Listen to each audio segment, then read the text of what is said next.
작년에 또 저희가 만났었는데 올해는 그 정체성 문제와 그 다음에 미래 문제 두 가지를 좀 역사적 의미, 그 역사 인식의 문제 이런 관점에서 좀 한번 생각해 보려고 이렇게 좀 생각을 했습니다.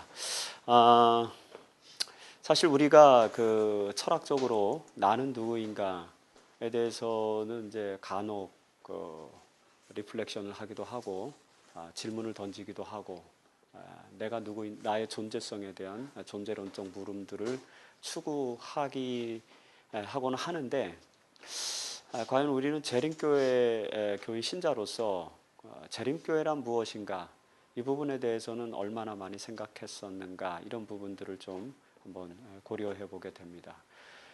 쉽게 말해서 내가 지금 알고 있는 재림교회는 진짜 재림교회가 맞는가? 지금 우리 교단이 이야기하고 있는 재림교회는 정말 재림교회가 맞는가? 이런 부분들이죠. 그게 이제 정체성, 아이덴티티라고 하는 건데 재림교회 정체성이라고 말했을 때 과연 어떤 것이 재림교회 정체성인가? 이런 부분들에 대한 고민이 진작에 필요했었고 사실 계속해서 그런 고민을 우리가 해야 되는데 그런 고민들을 많이 못하고 있다는 것이 좀 이제 문제고 실제로 이게 공론화되지는 않아도 교인들은 이미 정체성의 혼동을 경험하고 있습니다. 이게 정말 재림교회 맞는가 아닌가 여기에 대한 끊임없는 신앙적 갈등이 이미 있어요. 그래서 그 정체성에 대한 정리가 필요한데 사실 뭐 다 아시겠지만 지금 이번 행정부 말고 지난 연합회 행정부에서는 5년 동안 재림교회 정체성을 핵심 화두로 그 연합회가 정책을 삼았습니다. 그래서 정체성에 대한 강의도 전국적으로 하고 그 다음에 교회 진함도 정체성을 시리즈로 이렇게 계속해서 그 아티클을 발표를 했고 그리고 항상 우리 교회의 정체성을 회복해야 된다라는 그런 이제 이야기를 5년 동안 화두로 던져주었습니다. 근데 그때 그 연합회 지도부가 던진 화두는 뭐냐면 정체성의 회복이라는 거였어요. recover 하는 거, recovery를 강조했죠. 그것은 어떤 전제를 기본으로 하고 있느냐면은 정체성이 무너졌다. 그래서 정체성을 다시 세워야 이제 회복시켜야 된다 이런 거거든요. 근데 정체성을 설치하지 않았어요. 예를 들어서 그 조지 나잇이 Search for Identity라고 하는 책을 이미 꽤 오래전에 썼습니다. 1990년대에 썼어요, 이 책을. 이 책에 이 1990년대 재림교회가 가지고 있는 정체성의 변화나 발전 이런 것이 19세기에 우리가 가지고 있었던 정체성을 훨씬 디벨롭하고 있고 지금도 여전히 어떤 부분은 디베이트하면서 디벨롭되고 있다라는 그런 정체성에 대한 서치를 했는데 아이덴티티를 찾는 그런 작업들을 신학적으로 했는데 한국 재림교회에서는 이런 부분들에 대한 학문적인 도입과 그 다음에 정체성을 찾고자 하는 그런 학문적인 노력 없이 화두를 던진 거예요. 정체성. 그러다 보니까 정체성이랑 마치 정체되어 있는 성격, 정체되어 있는 캐릭터 이렇게 이제 오해가 된 거예요. 그래서 19세기 우리 재림교회가 원래 가지고 있던 어떤 그 기본 관념으로 돌아가자. 그런 이제 그 어떤 뉘앙스 그리고 그런 강조가 굉장히 많았죠. 그런데 이미 한국 재림교회, 미국 뭐 전 세계 재림교회와 마찬가지고 이미 이제 제7안식일 예수 재림교회는 21세기 버전으로 21세기의 어떤 그런 형식을 갖추고 있는데 그 형식을 고려하지 않고 19세기로 돌아가자. 이런 강조가 어필을 할 수가 없는 것이죠. 왜냐하면 거기 그런 과정 속에서 가장 이제 오해는 뭐였냐면 정체성이라고 하는 것은 다층적이고 그 다음에 발전지향적이고 변화적이라고 하는 측면을 간과하고 정체성은 정체된 성격 이렇게 이해를 한 것입니다. 근데 그렇지 않습니다.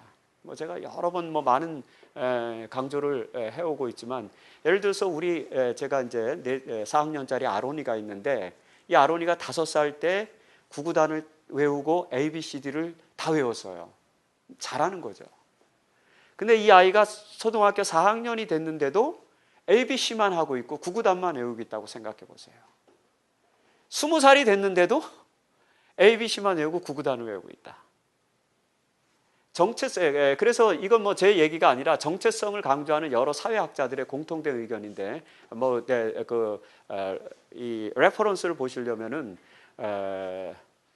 세뮤얼 헌팅턴이 쓴 Who Are We라는 책이 있습니다. 미국이라는 말로 번역이 돼서 나왔는데 2005년 6년 뭐 이때쯤 나왔습니다. 그 됐는데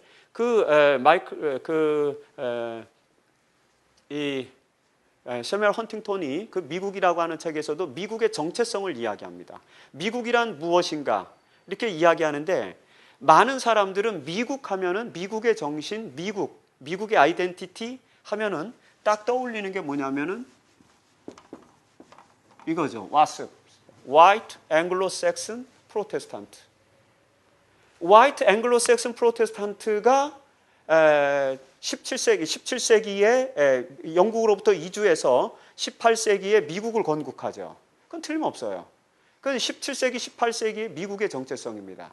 그런데 지금의 미국은 흑인 대통령이 등장하는 시기고, 지금의 미국은 이미 수많은 히스패닉계, 그리고 수많은 아시안계, 수많은 아프리카계에, 그래서 아프리칸 아메리칸, 아시안 아메리칸, 히스패닉 아메리칸이 굉장히 많은 다수를 차지하고 있는 그런 상황이기 때문에 지금 미국이라고 하는 나라의 정체성은 굉장히 역동적이라는 거죠.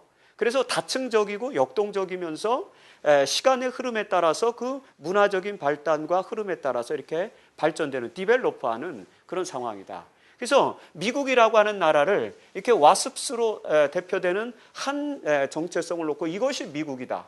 그래서 우리 미국은 이렇게 돌아가자라고 주장하는 것은 KKK단밖에 없습니다.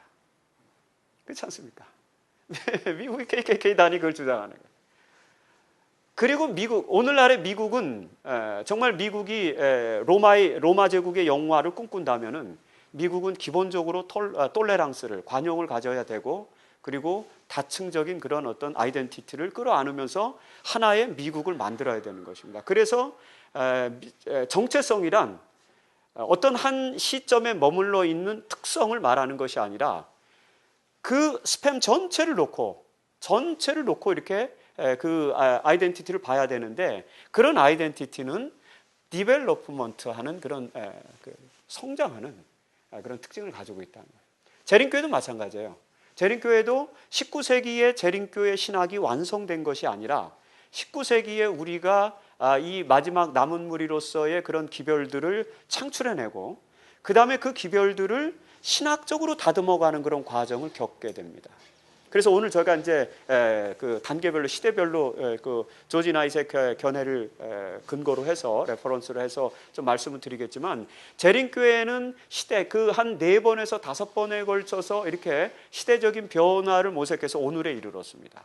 그러면 우리 재림교회의 정체성이라고 하는 것은 1844년에 시작해서 21세기를 거쳐오는 이 전체의 그 어떤 종단적 시간, 이 시간의 과정 속에서 만들어진 전체 이미지가 아이덴티티라고 하는, 그게 정체성이지, 어느 한 횡단적으로 어떤 한 단면을 딱 잘라놓고 여기서 나타난 어떤 것, 그것이 이제 재림교회의 정체성이다 이렇게 하기는 굉장히 어려운 그런 요소들이 있다. 그래서 정체성을 찾기 위해서는 근본적으로 우리가 소위 애드벤티즘, 재림신앙이라고 불리워지는 그 사상이 어떻게 시작돼서 어떻게 발전해 왔는지에 대한 전체적인 맥락을 이해하지 않으면 안 된다는 것입니다. 이걸 이해하지 않으면은 항상 이렇게 횡단적으로 단편만 가지고 이야기하기 때문에 굉장한 논란이 많이 벌어질 수가 있어요. 상당히 많은 부분이 그렇습니다. 많은 신학적인 요소들이 그래요. 그래서 이런 부분들을 이해하기 위해서 재림교회 신학이 어떻게 변화해서 발전되어 왔는지를 우리가 이해하는 게 중요하다. 많은 평신도들이, 많은 재림교회 신자들이 이런 사실을 모르고 있습니다. 그냥 우리 교회 신학은 19세기에 만들어져 갖고 확립된 것으로 이렇게 생각하고 있어요. 근데 화이트 부인이 여러 말씀 속에서 이야기하겠지만, 예를 들어서 1903년에 A.T. 모간에게 보내는 편지에 보면은 화이트 부인은 무슨 얘기를 해요? 그게 1903년이면 화이트 부인이 1915년에 돌아가셨습니다. 86세로 돌아가시니까 1903년이면 70세가 넘은 그런 나이인데, 그때 A.T. 모건에게 보내는 편지에서는 우리는 겨우 진리의 몇 줄기를 발견했을 뿐이다, 이렇게 말하고 있어요. 변화에 대한 말씀들을 굉장히 많이 하셨어요. 이 책에도 여러 인용문들이 나오는데,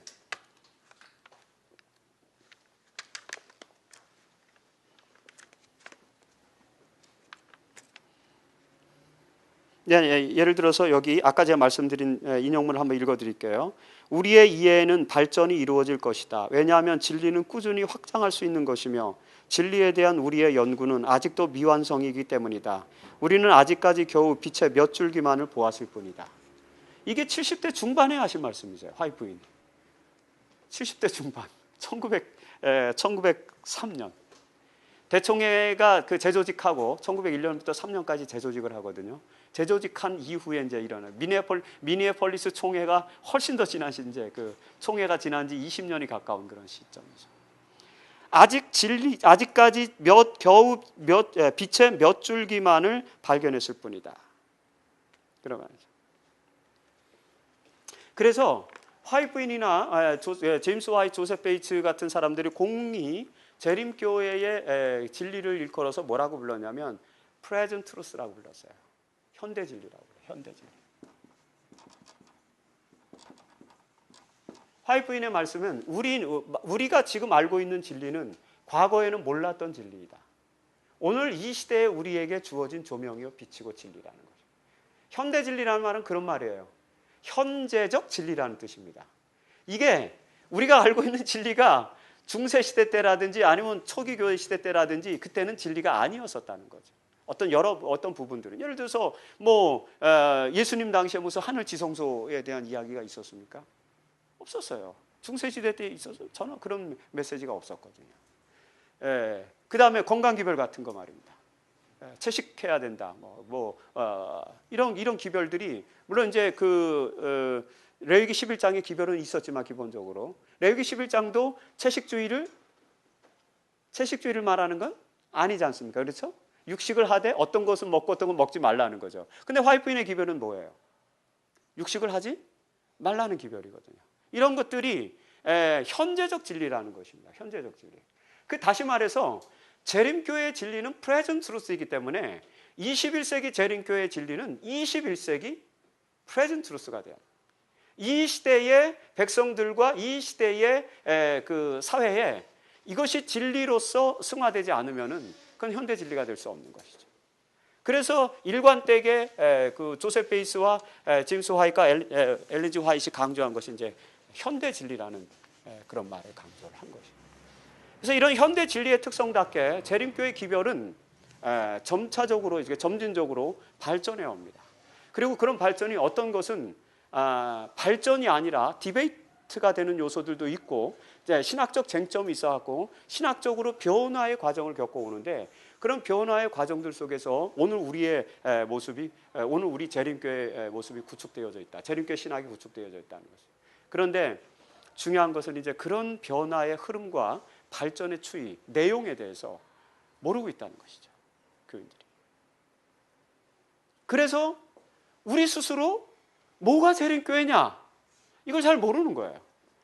재림교회는 어떤 교회입니까?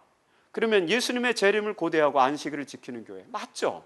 근데 예수님의 재림을 고대하는 예수님의 재림이라는 게 무엇이냐? 그 재림 신앙이 가지고 있는 신학적인 이해가 발전되어 오고 있단 말이에요. 예를 들어서 우리는 재림을 이야기하면 마태복음 24장, 누가복음 27장에서 재림의 징조 이야기하고 그 다음에 다니엘 요한계시록의 예언 해석해서 예언 역사 연대 맞춰놓고 이렇게 해가지고 지금은 마지막 때다. 이제 예수는 곧 오신다. 그거죠. 근데 160년 전에 이렇게 시작된 재림 기별이 160년 동안 계속해서 그 기별에 신학이 머물러 있었다면 어떻게 생각하세요? 화이트 부인은 돌아가실 때까지 예수님이 곧 오신다 그랬어요. 그 곧이라는 말은 뭐 우리가 생각하는 것처럼 뭐 무슨 뭐 100년이 지나고 50년이 지나는 그런 개념이 절대 아니에요. 임박한, imminent second coming, 아주 임박한 재림이었거든요. 근데 그 임박한 재림이 160년 동안 안 왔거든요. 그럼 거기서 뭐가 생깁니까? 신학적인 딜레마가 생기죠. 그럼 그는 신학적인 딜레마에 대해서 재림교회 신학은 아무 딜레마를 해결하기 위해서 신학적인 노력하지 않고 그냥 가만히 주저앉아 있고 여전히 고도신다만 말하면 그건 신학이 아니죠. 이 문제를 딜레마를 뭐 해야 돼요? 해결해야 됩니다. 그래서 그걸 해결하기 위해서 신학적인 노력을 했을까요? 안 했을까요? 재림교회 신학자들이 했습니다. 안식일도 마찬가지예요. 안식일 기별이 조셉 베이스가 프레블의 책을 읽고, 프레블이 쓴 아티클을 읽고 최초로 이제 그 애드벤티스트 중에서 이제 안식일 기별을 받아들이면서 사바테리안 애드벤티스트, 안식일을 지키는 재림 신도들이 형성이 되는데, 그때 조셉 베이스가 강조했던 그 안식일과 오늘 우리가 지금 믿고 지키는 안식일과 동일한 안식일일까요? 그렇죠? 건강기별 같은 건 다 마찬가지입니다. 예언 해석도 다 마찬가지고. 이게 그 시대에 예를 들어서 대쟁투 화이트 부인의 대쟁투에도 보면은 화이트 부인이 이제 대쟁투를 쓸 때는 역사책을 많이 인용해요. 에비뉴의 뭐 그 종교 개혁사 같은 것도 많이 인용하고, 그거는 여러분들이 가려 뽑은 기별 3권을 읽어보면 이제 아는데, 거기 3권을 읽어보면은 화이트 부인의 아들 W.C. 화이트이 1915년에 각시대 대쟁투를 다시 개정을 해요. 개정. 화이트 부인의 명령에 따라서, 화이트 부인의 명령, 1911년입니다. 15년. 1915년에 화이트 부인이 돌아가신 해고 1911년에 각시대 대쟁투를 개정을 하는데, 화이트 부인의 명령 하에서 개정위원회가 구성이 돼갖고 화이트 부인이 쓴 대쟁투를 개정을 합니다. 근데 개정을 할 때 여러 가지 지침들을 주셨는데, 그 중에 한 지침이 뭐냐면, 내가 인용한 역사 기록이 혹시 바뀐 것이 있으면 잘 찾아서 바꾸라는 것입니다. 역사란 변합니까? 변하지 않습니까? 제가 이제 역사를 전공했기 때문에 누구보다도 잘 알죠. 역사는 과거와 현재의 대화입니다. 그렇기 때문에 과거의 팩트 자체도 사실은 리얼 팩트가 아니라 머티리얼 팩트죠. 그냥 머티리얼로 존재하는 과거의 팩트를 현재 학자가, 현재 역사가가 어떻게 해석하느냐에 따라서 과거가 재현되는 것입니다. 그래서 이 역사는 끊임없이 바뀝니다. 계속 바뀌게 돼 있어요. 그래서 이 세상에서 우리가 보통 역사적이다, 과학적이다 이렇게 말하면은 팩트다, 사실이다 이렇게 믿는데, 그렇지 않습니다. 역사적이라는 말은 사실이다, 정확한 사실이다, 진리다 이런 말이 아니에요. 왜? 역사는 뭐 하기 때문에? 바뀌기 때문에. 역사는 계속 바뀌어요. 내용들이 조금씩 바뀝니다. 그 발전해서 바뀌기도 하고, 새로운 머티리얼이 등장해서 바뀌기도 하고, 해석하는 해석법이 달라서 바뀌기도 하고, 계속 바뀌고 있어요. 과학도 마찬가지입니다. 토마스 쿤이 1950년에 과학혁명의 구조에서 한 이야기가 패러다임 시프트 얘기했잖아요. 과학도 어떻게 한다? 패러다임이 바뀐다는 것입니다. 그래서 과학적이고 역사적이다라는 말이 사실이다 이런 전제는 근대주의, 모더니즘적 전제였지, 포스모던 시대에서는 다 그거 무너져 있습니다. 지금 과학적이어도 절대적 진리가 될 수 없고, 역사적이어도 절대적 진리가 아니라는 얘기입니다. 그래서 우리가 성경을 과학적이다, 역사적이다 이렇게 인용하는 것은 이제는 잘못된 인용이다. 그렇게 하면 안 됩니다. 바뀌기 때문에. 그런 상황에서 각시대 대쟁투를 바꿨는데, 실제로 바꿨어요. 그래서 그 바꾼 내용들도 있습니다. 다 보고가 돼 있어요. W.C. 화이트이 대총회 보고를 했습니다. 그래서 어떤 내용을 바꿨다. 예를 들어서 로마 캐톨릭을 막 혐오하는 표현, 로미시 이런 표현들이 있거든요. 그거 다 바꿨어요. 로만 캐톨릭 이런 말로. 로미시라는 조서고 같은 것도 다 없애버리고. 처음에는 화이트는 그런 말을 썼었어요. 그게 이제 일반적으로 사용되는 언어였었기 때문에. 하지만 개정하는 과정에서 그런 거 다 바꾸고, 그 다음에 어떤 책에서 인용했는지 각주를 다 어떻게 했어요? 다 알았습니다. 각주를. 그리고 바돌롬의 대학살 사건을 기록하는 그 기록 속에서는 이게 저메인궁의 종소리가 신호였는지 아니면은 시스틴 성당의 종소리가 신호였는지 이거 갖고 역사가들이 논란이 많았는데 화이트 부인이 최초에 기록한 내용이 나중에는 역사의 기록이 바뀌어서 바뀝니다. 그런 내용은 화이트 부인이 기록한 것과는 다른 기록으로 바꿔놨어요. 그런 내용들이 있어요. 그렇기 때문에 끊임없이 우리가 가지고 있는 기별들이 죄송합니다. 이렇게 발전하고 있다는 것, 그거를 그래서 재림교인들은 체계 백성이고 재림교인들은 정말 공부하는 백성들이고 하나님의 말씀을 참된 진리가 무엇인지를 추구하는 백성들이기 때문에 우리가 가지고 있는 어떤 가르침들, 소위 애드벤티즘이라고 말하는 재림 신앙의 이런 어떤 발전적인 내용들에 대해서 이해할 필요가 있습니다. 그래야만 거기서 총체적으로 이제 재림교의 정체성이 나오게 되는 거고, 그 스펙트럼 안에서 우리가 정체성을 찾든지 정체성을 회복하든지 이렇게 해야 돼요. 근데 그게 아니라 우리는 정체성 회복하자 하면 무조건 다 어디로 가는 겁니까? 19세기로 가야 되는 거예요. 안식일을 열심히 지키자. 어떻게 지키는 게 안식일을 열심히 지키는 건지에 대한 신학적 논의는 없어요. 그저 안식일을 지키는 건 한 가지입니다. 토요일을 뭐 하는 거예요? 토요일 날 쉬는 게 뭔데요? 쉬는 게. 예를 들어서 오늘날의 쉼은 토요일 날 텃밭을 가꾸는 거예요. 사실은. 그렇습니까? 안 그렇습니까? 근데 구약 당시에 농사를 짓는 거는 이건 노동이었어요. 그래서 원래 안식일 계명이 사실은 사회적 계율이었어요. 하나님께서 사회적으로 노동자와 노예들이 평생 주인으로부터 부려먹는 그런 존재이기 때문에 쉼을 가질 수가 없기 때문에 사회적인 시스템을 안전하게 만들기 위해서 안식일 제도를 만드셨다는 게, 그게 이제 안식일 신학을 깊이 연구하는 아브라함 조서 헤셀이라든지 이런 진짜 안식일 신학자들이 안식일 신학에서 이야기하는 방식입니다. 그래서 출애굽기 20장에 보면은 누구를 쉬라 그랬어요? 내 남종이나 여종이나 내 여종의 딸들이라도 문 안에 유하는 객, 낙이나 노새까지 다 어떻게 하라고요? 육축까지 다 쉬게 하라는 거죠. 이게 노동규례, 사회 노동규약에서부터 시작됐다라고 하는 것을 보여주는 그런 어떤 흔적인 것입니다. 이제 성경을 어떤 신앙적인 관점에서도 우리가 어프로치해서 해석하면서 또 그 당시의 사회 문화적인 배경 속에서도 같이 해석해 보면 그렇게 되는 것입니다. 그래서 그게 안식일 기별이에요.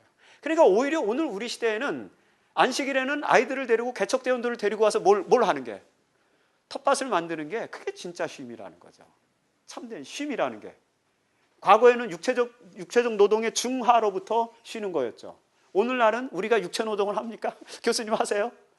우리가 무슨 육체 노동을, 그렇죠? 우리 맨날 앉아서 이거 정신 노동하고 있죠. 우리는 뭐로부터 쉬어야 됩니까? 정신 노동, 영적인 그런 불안함, 그런 거로부터 쉬어야죠. 그러니까 이런 이제 신학적인 의미들을 계속해서 이제 재림교회는 발전시켜 왔단 말이에요. 이건 제 얘기가 아니에요.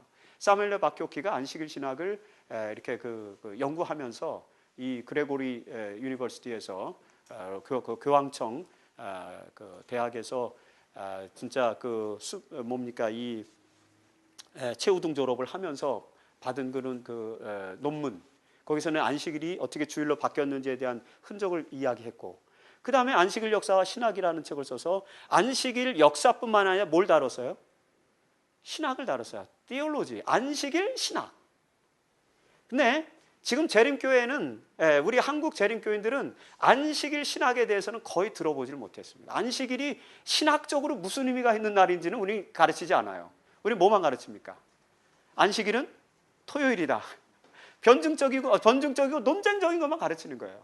그래서 어떻게 하라? 근데 그래서 토요일인데 뭘 어떻게 하라는 거예요? 안식일에는 뭐 하지 말라 이런 할라카의 규례만 만들어 놓고 그것만 이제 또 가르치고. 근데 이미 신학적으로는 많이 그런 것들을 우리가 발전시켜 왔다는 것입니다. 그런 이제 신학적인 발전을 고려하지 않은 채 우리가 정체성을 이야기하는 그런 문제들이 많이 있었다. 그 재림교회 신학이 크게 네 단계로 이제 여기 조지 나이슨 네 단계로 발전하는 발전의 추이를 설명하고 있는데 그 첫 번째는 뭐냐면 재림교회 신앙에서 애드벤티즘에서 재림교회적인 것은 무엇인가 이 부분을 찾는 작업을 처음에 했어요. 재림교회 신앙에서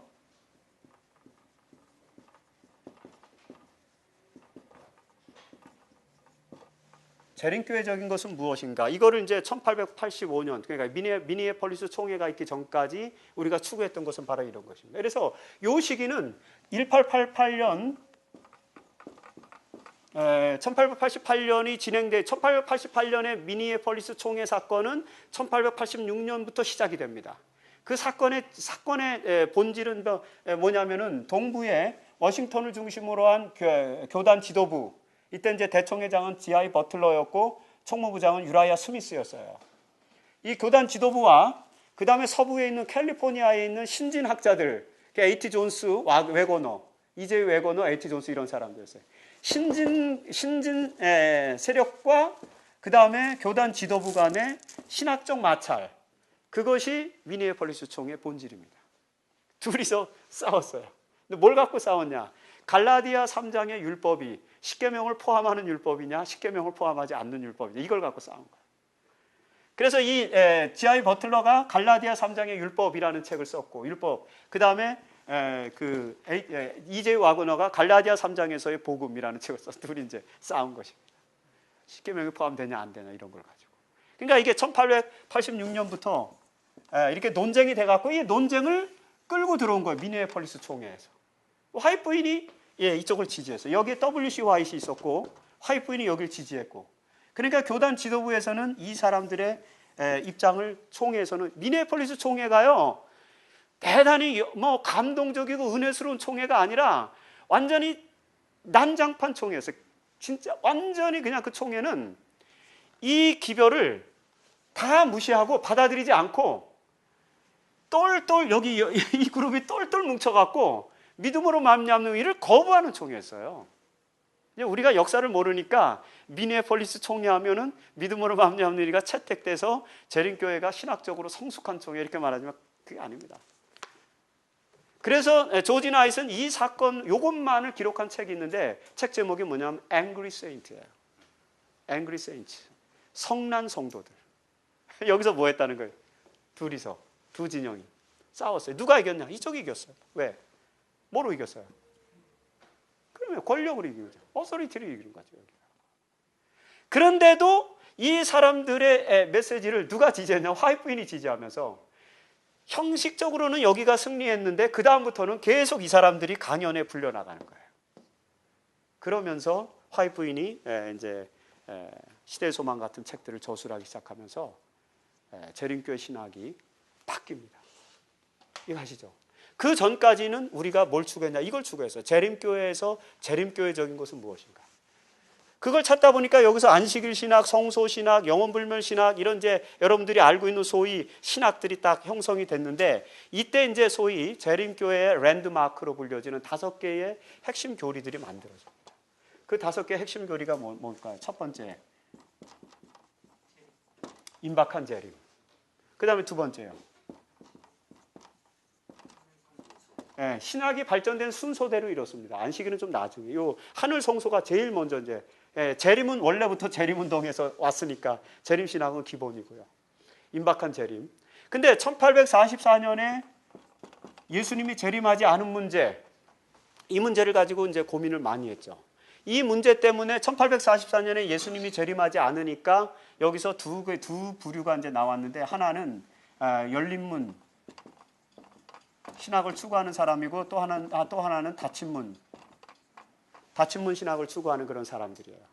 열린문을 추구하는 사람들은 뭐냐면 1844년이 예언이 잘못됐나 보다. 이때 무슨 일이 일어난 게 아니다.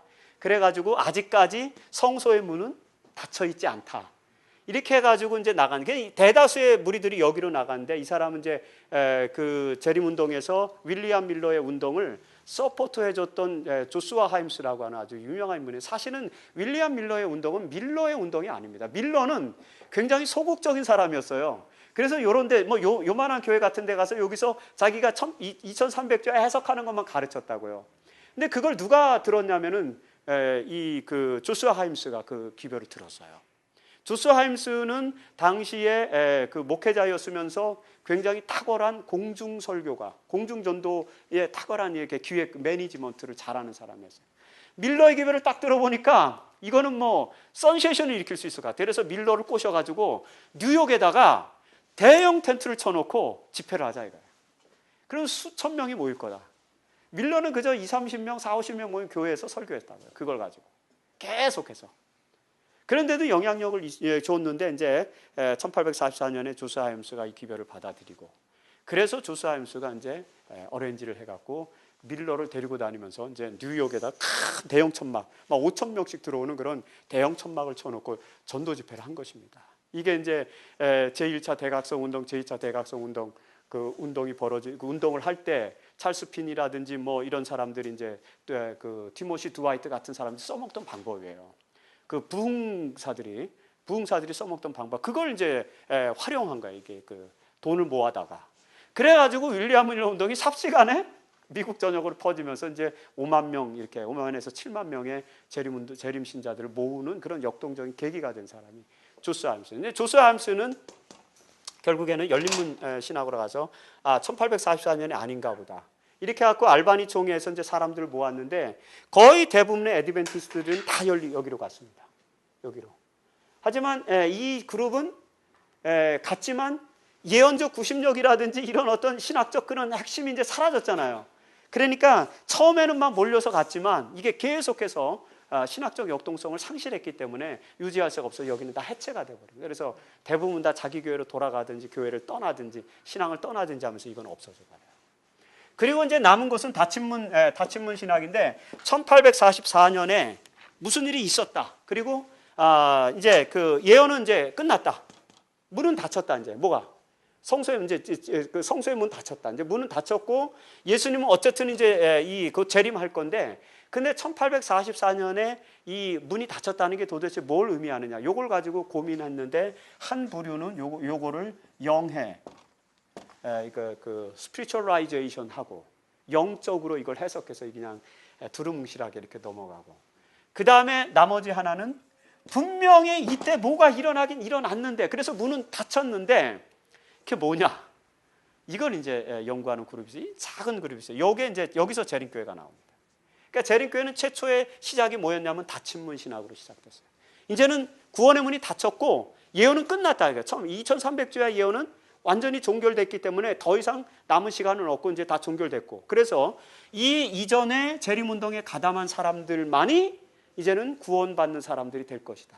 근데 다만 요 1844년에 예수님이 재림하지 않은 이유가 뭔가, 요것만 연구하는 사람들이었어요.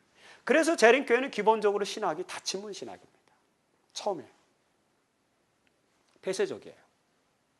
어디에만 구원이 있고, 이때는 뭐 그냥 완전히 구원의 문이 닫혔기 때문에 더 이상 다른 사람들이 뭐 재림운동을 받아들인다든지 구원을 받을 수 있는 기회가 없다고 생각했어요.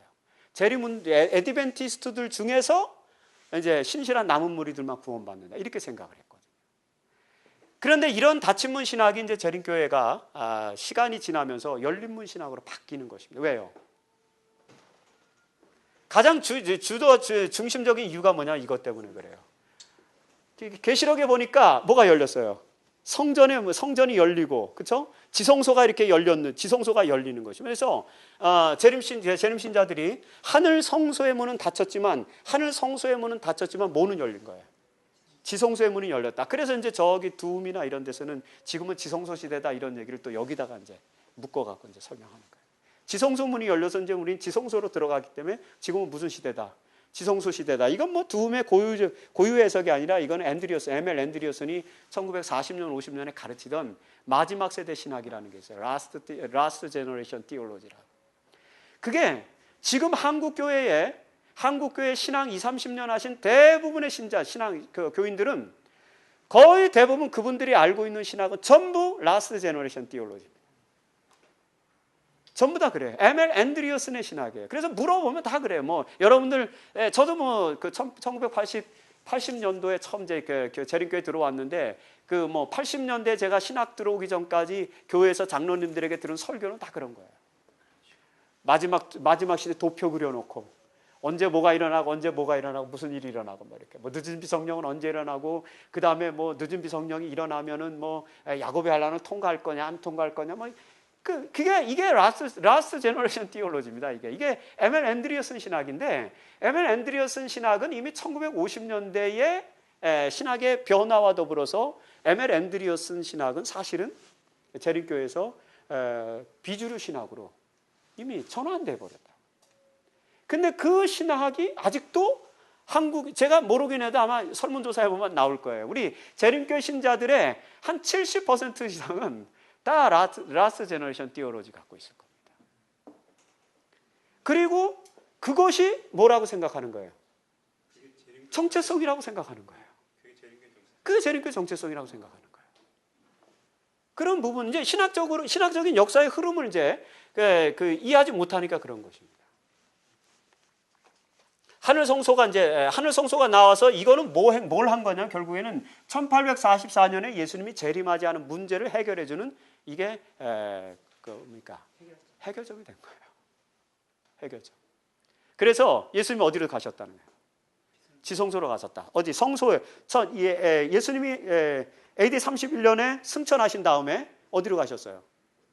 하늘 성소로 가셔서 그 다음에 1800년 동안 어디 계시다가 성소에 계시다가 그 다음에 1844년에 이제 어디로 가셔요? 지성소로 가시는 이런 이제 공간적 개념. 하늘에도 뭐가 있고 성소가 있고 그래서 예수님은 1800년 동안 어디 계시다가 하늘 성소에 계시다가 공간적으로 하늘 지성소로 이동하셨다. 예를 들어서 우리가 유치원 아이들에게 교육을 시키면 다 회화적으로 교육을 시킵니다. 근데 이걸 고등학생들한테도 그렇게 가르칠 수 있어요? 대학생들한테도 그렇게 가르칠 수 있어요? 하늘에도 성소가 있고 지성소가 있다. 지상 성소와 똑같은 모형으로 하늘에는 매그니티튜드하게 있다. 그렇습니까? 로이 아담스의 성소론에서 이미 이 신학도 다 바뀌었어요. 로이 아담스가 1889년에 학위 논문으로 이걸 썼습니다. 학위 논문을 쓴 이유가 뭐냐? 자기가 대학 다닐 때 이제 과제를 이제 선생님이 내줬는데 자기 친구가 과제를 발표하는데 무슨 과제를 발표했냐면은 가나안 성소와 이스라엘 성막 제도의 비교 연구를 이제 과제로 받은 거예요.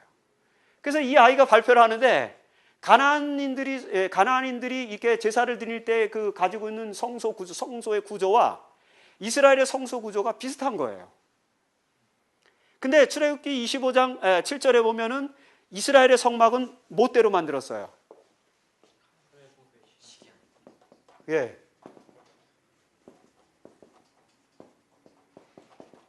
이걸로 만들었어요. According to the pattern. 식양에 따라서 만들었어요. 식양에 따라서. 근데 그 이스라엘의 성막은 하늘의 식양에 따라서 만들고 히브리서에서는 그림자라 그랬잖아요. 스키마. 근데 이런 게 이제 헬라어로 스키마라고 하는 거는 사실 어떤 뜻이냐면 플라톤이 이데아가 있고 이데아는 리얼리티고 그 다음에 이 세상은 다 페노멘하고 스키마다. 그런 얘기예요. 그러니까 그 용어 자체가 진짜 물질적인 대응의 의미가 아니라 의미론적 대응을 말하는 건데 우리는 그냥 유아론적으로 다 그런 걸 초창기엔 받아들인 거예요. 설명하기 좋으니까 그림으로 이렇게 그려갖고. 근데 이제 로이 아담스가 그때 그 친구가 발표하는 걸 보고 충격을 받아갖고 이걸 연구했어요. 연구했더니 우선 별걸 다 연구했어요. According to pattern이라는 말이 출애굽기 25장부터 계속 나오는데 예를 들어서 번제단에 불을 피우려면은 거기 불쏘시개도 이렇게 부직갱이 같은 거 만들어야 되잖아요. 불을 잘 피게 하기 위해서. 부직갱이도 만들 때 보면 according to the pattern이에요. 그럼 하늘 성소에도 뭐가 있어야 돼? 부직갱이가 있어야 되는 거예요. 불도 있어야 되고 모든 게 다 그냥 according to the pattern이랍니다. 패턴이야. 그래서 솔로몬 성전과 스룹바벨 성전과 헤롯 성전을 다 비교해 봤어. 로이 아담스가. 그랬더니 이 모세 성막하고 같아요, 틀려요? 크기도 다르고 모양도 다르고 비율도 다르고 또 들어가는 재료들도 어때요? 달라. 여기는 뭐 식양목, 그 다음에 또 뭐예요?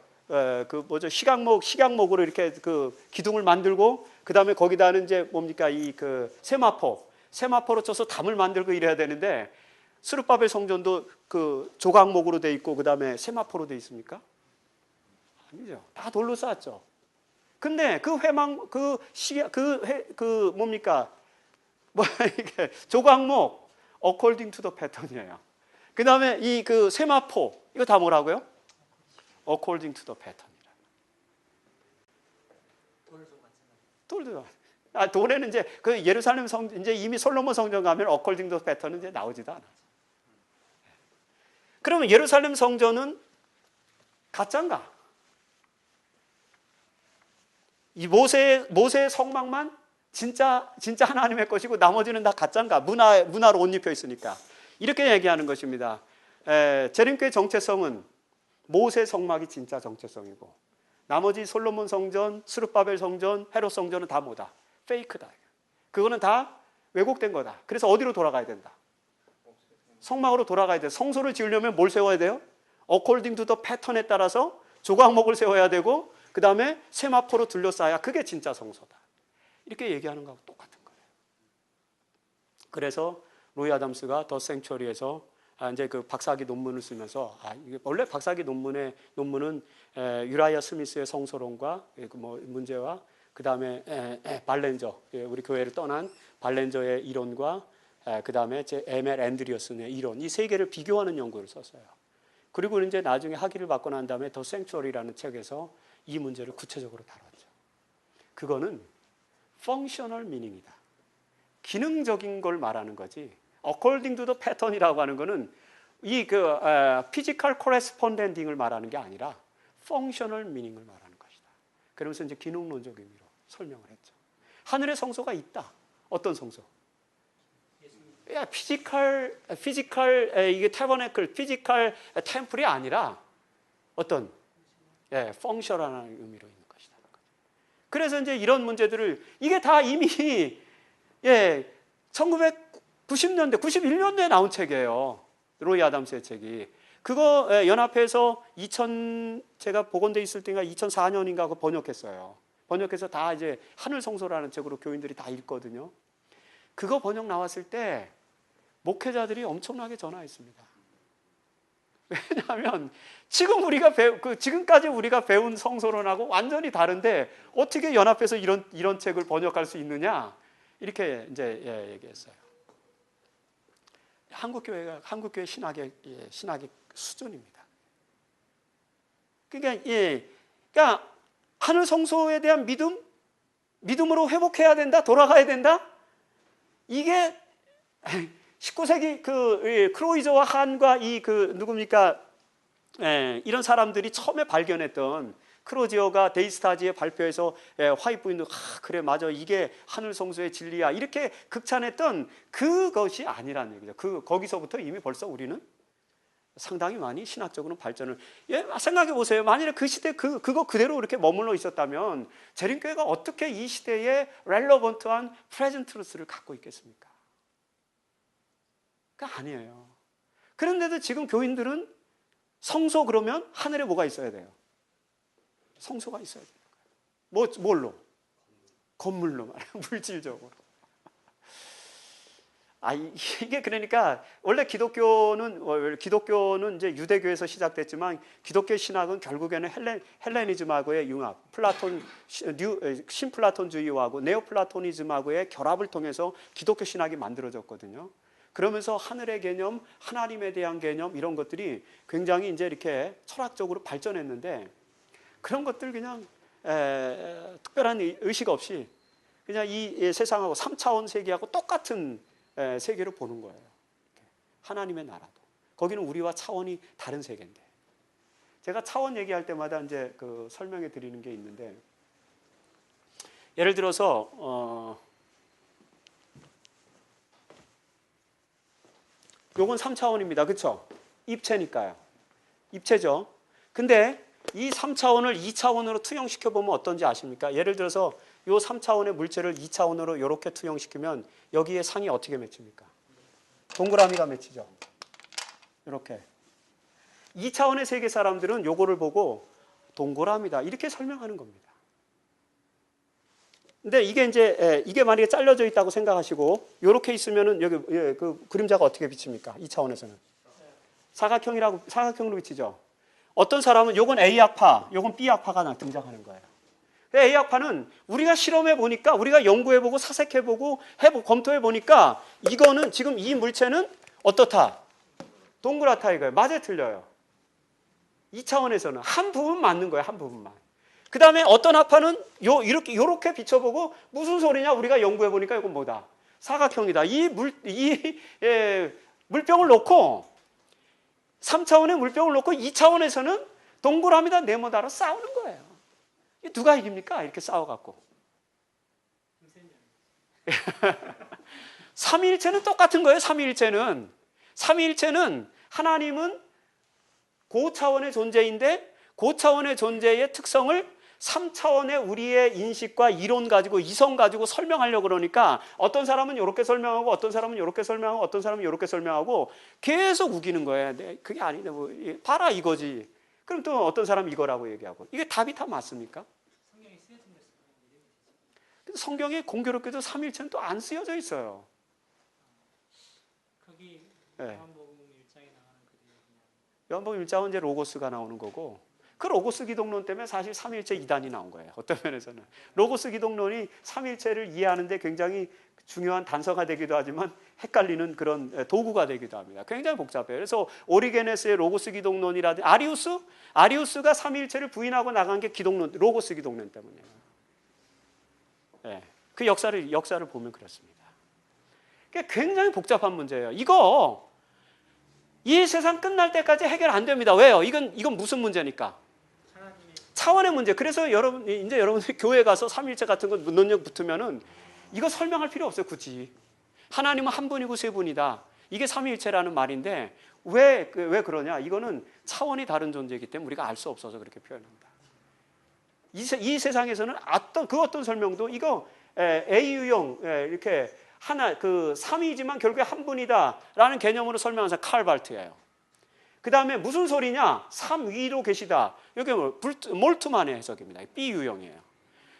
무슨 소리냐? 원래 하나님은 한 분, 그 가테드는 하나지만 거기서 God the Father이 나오고 거기서 God the Son이 나오고 거기서 홀리 스피릿이 나왔다. 이렇게 한 분 하나님이 세 개체로 분화되어 나갔다. 이렇게 플라톤 사상을 가지고 설명하는 게 이게 이제 C 유형인데 이게 판넨베르그 유형이에요. 요 세 개 가지고 현대 신학도 계속 싸워요. 누가 결론 못 냅니다. 왜요? 차원의 문제이기 때문에. 3차원의 이성으로 하나님의 차원. 삼일체 부정하는 거는 이렇게 싸우니까 무슨 소리냐? 원래 삼일체 아니었다. 이렇게 이제 얘기하는 거죠. 예. 예. 그러니까 이게 이런 것도 한도 끝도 없어요. 예.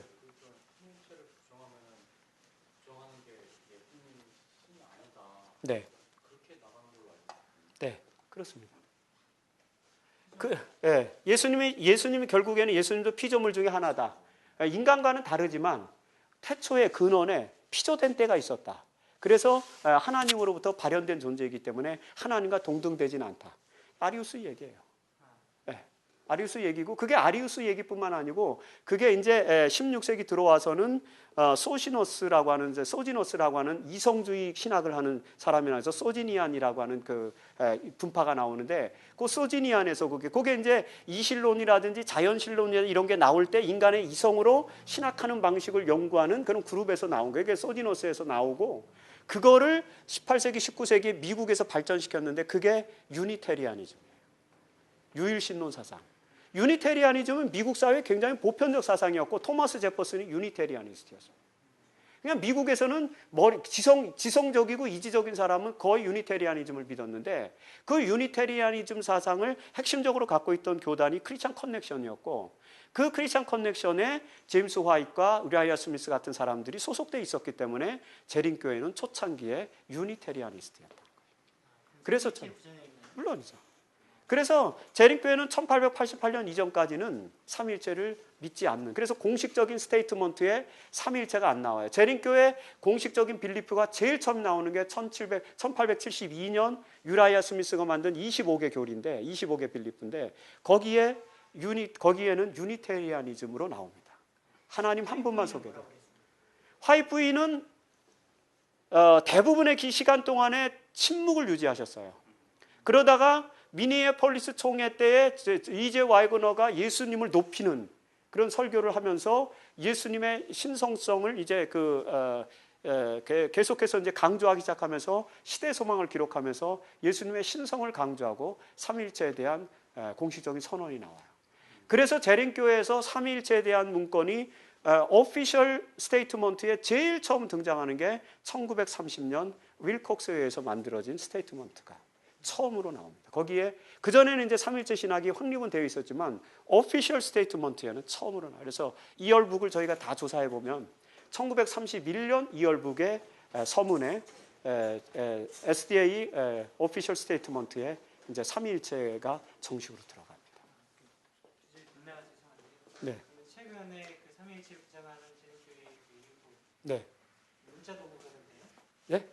그것도 네. 유니테리안들하고 똑같은 생각을 가지고 있는 집단들인가요? 그분들은 예수님이라는 존재는 그러면 어떤 부분으로 얘기하는 건가요? 그분들은 또 유니테리아니즘하고 조금 다르게 이분들은 이제 신학적 배경이 없는 분이기 때문에 이런 걸 신학적으로 해석하지 못하고 그냥 어떻게 해석하냐면 이거예요. 성경이나 예언의 신에 보면 하나님과 아들만 나온다. 예수님만. 성령은 안 나온다. 그러니까 성령은 인격적 개체가 아니다는 거고 그 다음에 하나님과 예수님 두 분만 나오는데 그분들이 평화의 의논도 하시고 그분들이 뭐 어떤 일도 하시고 화이트인의 글에 보면 시대소망에도 거의 다 예수님과 하나님과 예수님 이름만 나와요. 그래서 그런 걸 가지고 하늘에 두 분 신이 계신데 하나님과 예수님이 계시다 이렇게 얘기해요. 지금 현재 그 삼위일체를 부정하는 네. 그거라는 예. 유니테리안은 그럼 어떻게? 유니테리아니스트들은 예수님은 피조물이라는 것입니다. 이거는 이제 아리우스하고 비슷해요. 성육신 자체를 부인하는 겁니까? 성육신을 부인하는 게 아니라 예수님이 피조물이긴 한데 예수님은 아주 태고적에 피조되셨다는 거예요. 하나님으로부터 낳으셨다. 하나님이 낳으셨다. 그리고 그 예수님에 의해서 창조가 되었다. 이렇게 보는 거예요. 그러니까 여호와의 증인도 마찬가지예요. 다 이제 그게 다 유니테리안이죠. 독생자라는 표현하고 그 다음에 이제 낳으셨다라는 표현하고 이런 걸 가지고 이제 설명하는 거죠. 좀 심하네요. 아니 심한 게 아니라 그래서 저는 그렇게 봐요. 사실 유니테리아니즘하고 트리니테리아니즘은 다른 게 없는 기독교 신앙 역사에서 아주 큰 두 흐름이기 때문에 우리가 이성적으로 그 삼위일체만 무조건 맞다. 유니테리아니즘은 무조건 틀렸다. 이렇게 규명하기는 신학적으로는 좀 어렵다. 왜냐하면 이건 신에 대한 것입니다. 그래서 우리가 속한 교단에서 트리니테리아니즘을 믿으면 우리는 트리니테리아니즘을 우리 신앙으로 고백하는 거예요. 그게 크다란 차이가 없네요, 전혀. 삼위일체 영타가 유니테리안. 이제 이게 깊게 들어가면 차이가 있습니다. 그래서 예수님의 신성이 하나님의 신성과 다르다라든지 부인하고 그 다음에 그래서 예수님의 존재성을 폄하하기도 하고 먼저 여러 가지 그 세부적인 교리가 또 이제 분화되기 때문에 아담이 범죄하지 않았으면 바꿔볼 수도 있을 가능성이 있겠네요. 그렇죠. 그렇게 가겠네요. 범죄 이후에 다 바뀌는 거죠. 그러니까 이슬람에서도 네. 구약을 믿잖아요. 네. 그러면서 이제 하나님은 믿는데 네. 예수는 선지자 중에 한 명인데 그렇죠. 가장 위대한 선지자는 아니고 마호메트보다는 떨어지는 선지자 이런 식으로 개념을 가지고 있잖아요. 마호메트보다 떨어진다기보다는 거의 동급으로 이야기를 하고 있어요. 그러니까 거기도 구약을 믿기 때문에 알라 외에는 다른 신이 없는 거죠.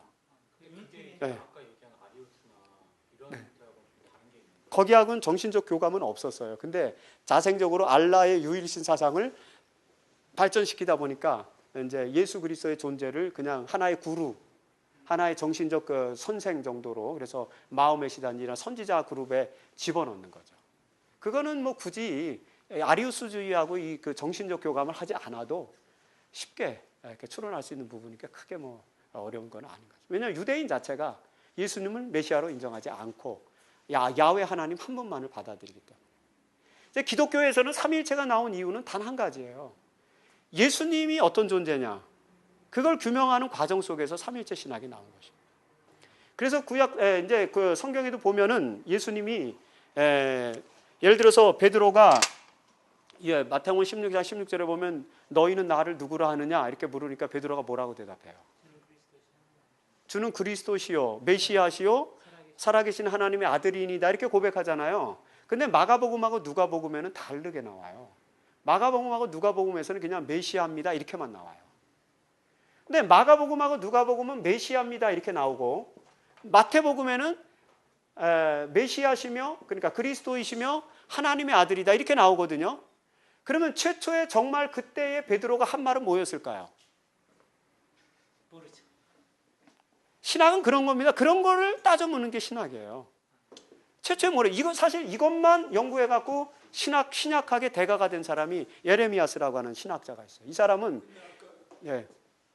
성경에 성령이 네. 안 나타났다 그러는데, 아니 삼위일체라는 그 예. 예수께서 침노받을 적에 성령이 비둘기가 침했다고. 물론입니다. 예. 초대교회에 네. 성령이 뭐 그랬는데 왜 성령이 말이 없어요? 제가 드린 말씀은 삼위일체라고 하는 그런 이제 컨셉이 완벽하게, 그러니까 세 분이 하나님이시다라는 그런 표현이 안 나온다는 말씀을 드린 거고, 예.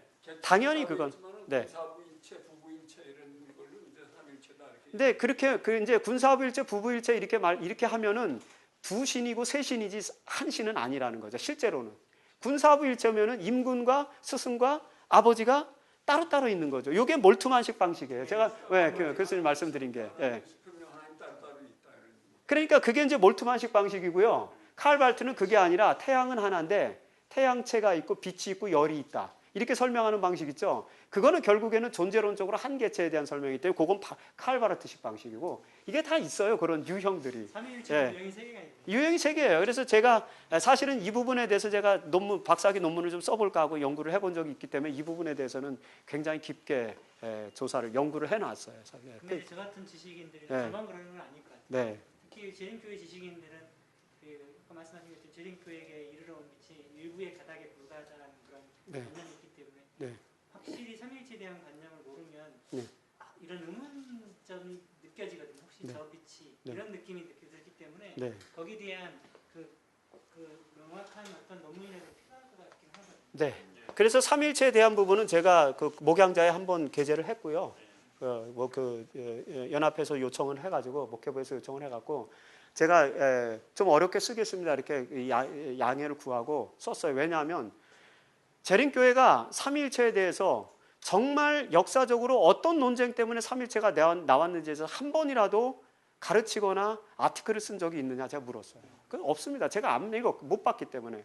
그래서 제가 누구든지 그런 것 하나는, 그래서 교인들이 이제 단편적이고 파생적인 글만 자꾸 읽어갖고 자꾸 한쪽으로 치우치게 해가지고 신학적 균형을 이렇게 하지 말고 어렵더라도 한 번은 전체 내용을 다 다룬 내용을 한번 써보자. 그래갖고 한번 내보십시오. 그래갖고 제가 이제 이 삼위일체 논쟁이 벌어지게 된 아리우스 논쟁 이전부터 이 논쟁이 왜 나왔는지에 대해서 썼어요. 근데 그런 것입니다. 원래 예수님은 살아계신 제자들에게서는 메시아였죠. 그러다가 사도 바울 신학이 발전하면서 하나님의 아들로 고백되는 것입니다. 마태는 마태복음을 AD 60년경에 쓰기 때문에 이미 기독교 공동체 안에서 하나님의 아들로서 예수님이 하나님의 아들로서 존중받고 있었기 때문에 예수 그리스도를 메시아요 하나님의 아들로 고백하는 게 문제가 없었던 거예요. 그래서 누가나 마가는 메시아라고만 썼지만 마태는 하나님의 아들이라는 표현을 덧붙이는 것입니다. 요한복음에 가면은요 더 달라져요, 표현이. 요한복음 20장에 보면은 도마가 예수님의 그 옆구리 눌러보고 찔러보고 그다음에 손가락 만져본 다음에 뭐라고 고백합니까?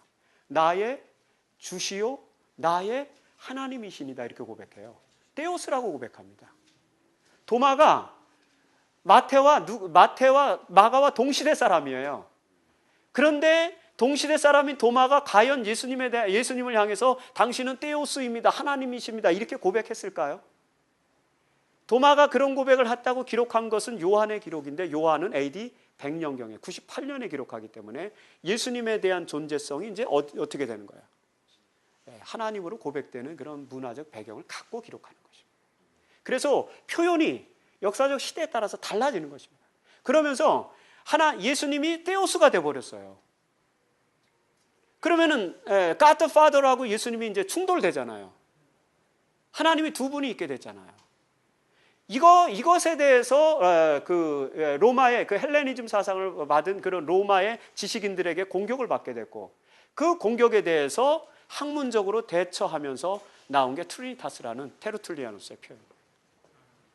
그 전에 이레네우스와 그 다음에 클레멘스, 오리게네스, 테르툴리아누스 이런 이제 초기 캐톨릭 교부들이 이 문제를 신학적으로 확립하는 과정에서 삼위일체라는 이제 그 개념을 창출해낸 것입니다. 성령이 그래서 이제 삼위일체 공식이 확립되는 건 325년 니케아 종교회의에서고 니케아 신경에서고 그 다음에 성령이 이제 그 삼위일체 중에 하나로 받아들여지는 것은 그 훨씬 더 후에 381년에 콘스탄티노플 회의에서 최종적으로 이루어집니다. 이런 이제 역사적인 과정 속에서 만들어지는 그런 것입니다. 그래서 기독교 신학 자체가 이미 어떻게 하고 있다고요? 디벨로프먼트 하고 있고 재림교회 신학도 마찬가지로 디벨로프하고 있다. 그래서 1888년 이전까지는 우리 공식적인 스테이트먼트에 다 유니테리아니즘으로 나옵니다. 삼일체가 아니라. 그런 과정들을 우리가 겪어온 거죠. 그래서 왜냐하면 초창기에는 우리가 뭐에 대해서만 신경 쓰냐면 이거에 대해서만 신경 쓴 거예요. 재림교회적인 것은 무엇이냐. 그래갖고 만든 게 아까 제가 말씀드린 것처럼 재림, 그 다음에 하늘성소, 그 다음에 안식일, 제7일 안식일, 그 다음에 영원불멸, 영원멸설, 조건적, 그러니까 컨디셔널리스트라고 우리는 조건적 영원불멸. 그리고 여기서 한 가지 더 이제 예언의 선물. 요 5가지가 재림교회 랜드마크가 된 거예요. 그래서 재림교회는 재림교회가 가지고 있는 본질이 있고요. 그 본질을 둘러싸고 있는 외연이 있습니다. 실제가 있어요. 실제. 본질과 실제죠. 이 서브스턴스는 요 5가지의 랜드마크를 중심으로 해서 형성되어 있고 그 다음에 이 5가지의 랜드마크를 중심으로 해서 이제 그 실제들을 이렇게 외연을 이렇게 둘러싸고 있는데 그 외연을 둘러싸고 있는 부분들은 문화적으로 옷 입혀진 것들이에요. 문화적으로. 그러니까 이 문화적으로 옷 입혀진 것을 우리의 정체성이라고 여기고 자꾸 그런 것들을 강조할 필요 없어요. 이 옷은 얼마든지 어떻게 할 수 있습니까?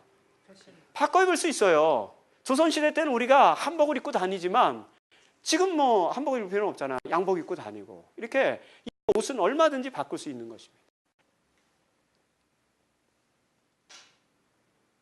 예를 들어서 예언의 선물. 예언의 선물은 화이픈의 말씀이지 않습니까? 그렇죠? 화이픈의 말씀이 성경입니까?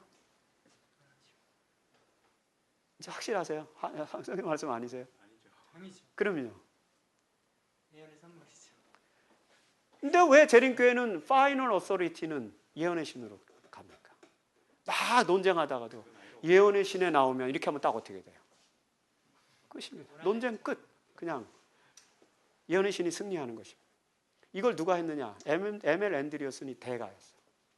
그래서 M.L. 앤드리어슨이 이제 1950년대 재림교회 교단과 이제 교단 지도부와 이렇게 문제가 있을 특히 이제 인성론 문제 같은 걸로 이제 이렇게 싸울 때 앤드리어슨은 뭐 그 최고의 신학자 중에 하나였고 예언의 신에는 막 통달한 사람이기 때문에 이렇게 막 건들기만 해도 뭐가 나와요?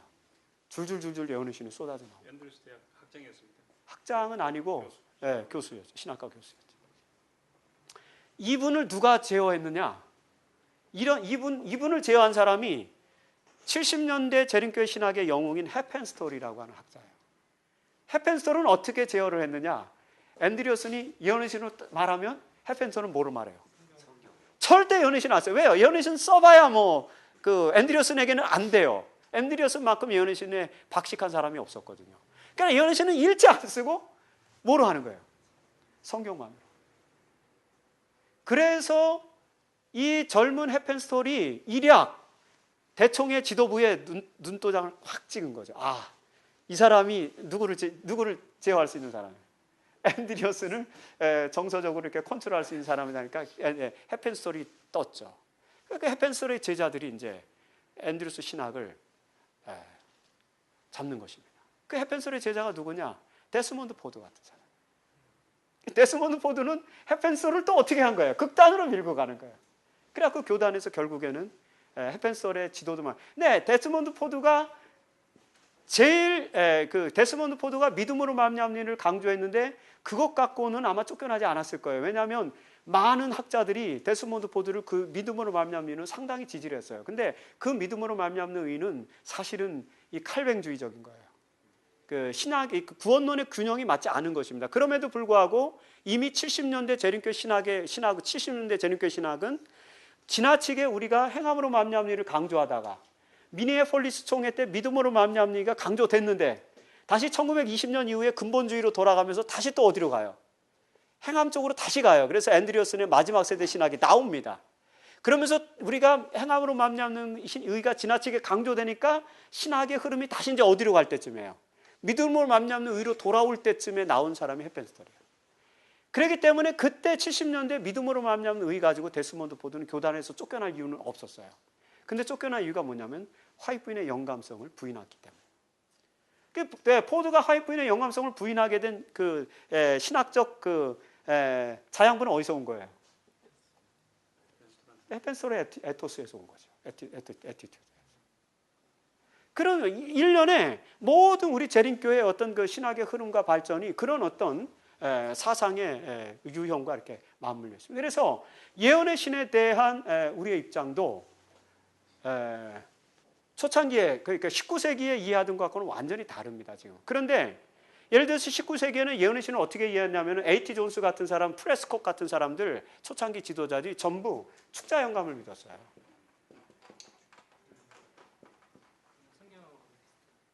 성경도 축자 영감을 믿었지만 예언의 신을 더 축자 영감으로 믿었어요. 근데 화이트 부인은 계속 뭐라 그랬어요? 아니다. 그런데도 줄기차게 믿어요. 유일하게 이 축자 영감에서 벗어난 사람은 프레스콧인데 프레스콧은 왜 축자 영감에서 벗어났냐면은 1911년에 각시대 대쟁투를 이제 개정했다 그랬잖아요. 그때 위원회에 들어갔어요. 그 위원회에 들어가 보니까 자기가 생각한 건 완전히 다른 거예요. 화이트 부인이 뭐 어떻게 하라는 거예요? 고치라는 거예요. 이미 화이트 부인이 다 영감을 받아 쓴 기록을 가지고. 그래서 그때 비로소 프레스콧이 이게 축자 영감이 아니구나. 이렇게 이제 이해를 한 것입니다. 근데 여러분, 재림교회 축자 영감이 다시 들어와요. 1920년대에. 그래서 사실은 우리 교인들이 우리는 사상 영감을 믿는다고 얘기하지만 사실은 대부분의 교인들의 성경이나 예언의 신에 있는 에토스는 전부 축자입니다.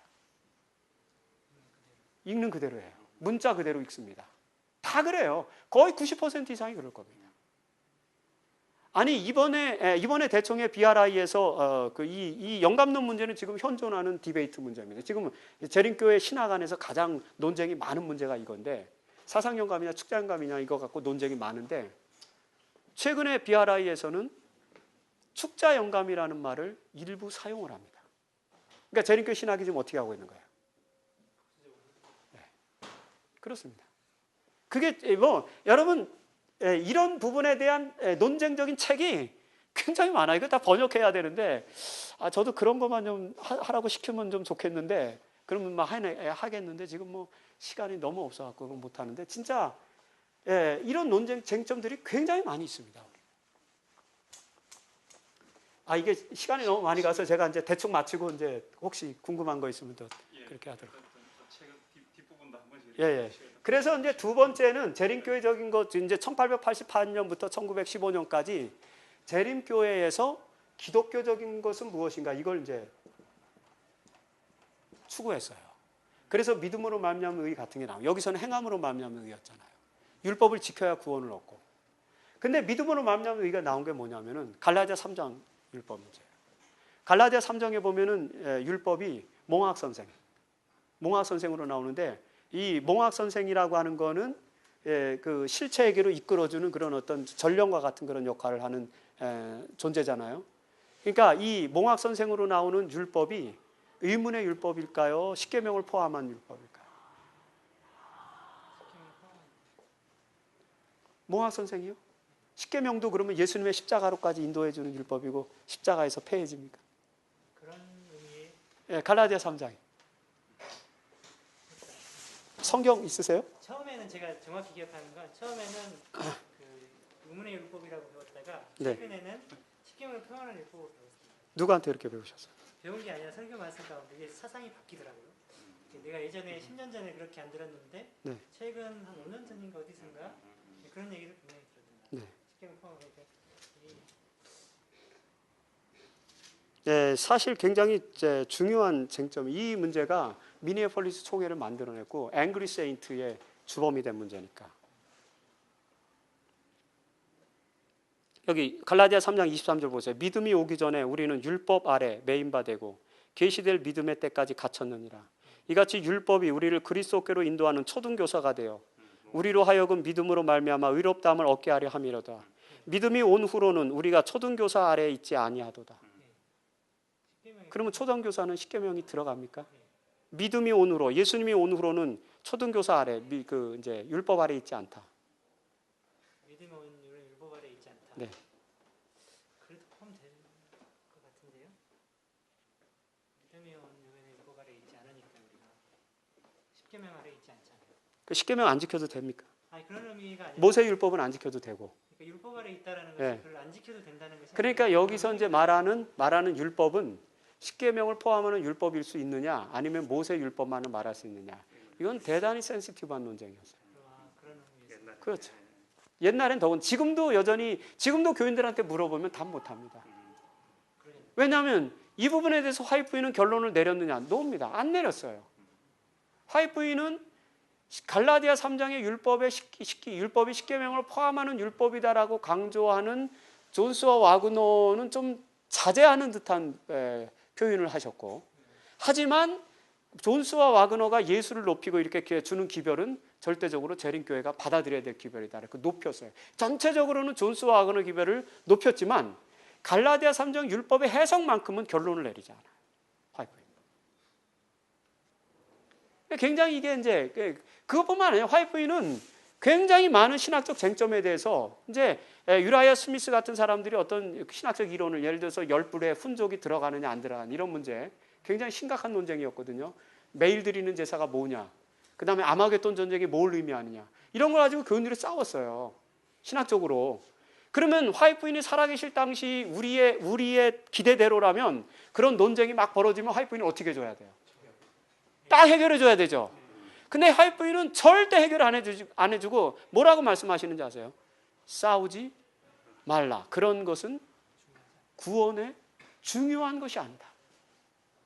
여러분 다니엘서 예언 해석이 중요한 문제가 아닙니까?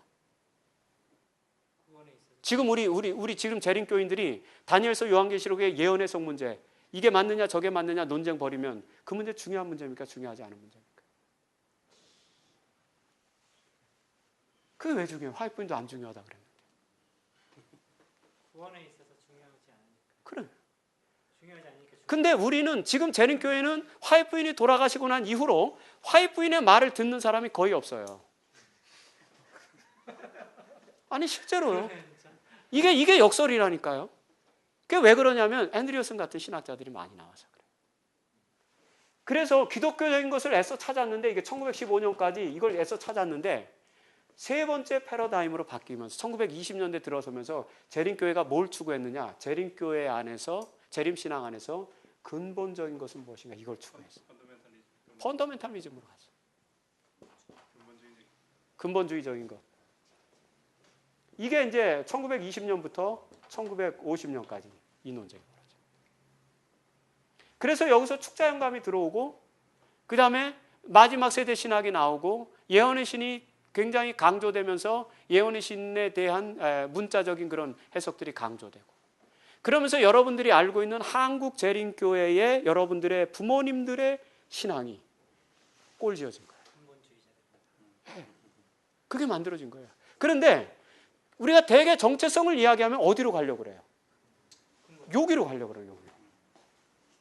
왜? 요거하고 요거는 상당히 어떻게 돼 있으니까 맞닿아 있으니까 우리가 이런 노력을 기울였고 그 다음에 이제 네 번째 국면이 이제 이런 문제를 가지고 계속해서 논쟁을 해갖고 1950년부터는 조지 나잇은 신학적 긴장 속의 재림교회라고 표현을 했어요.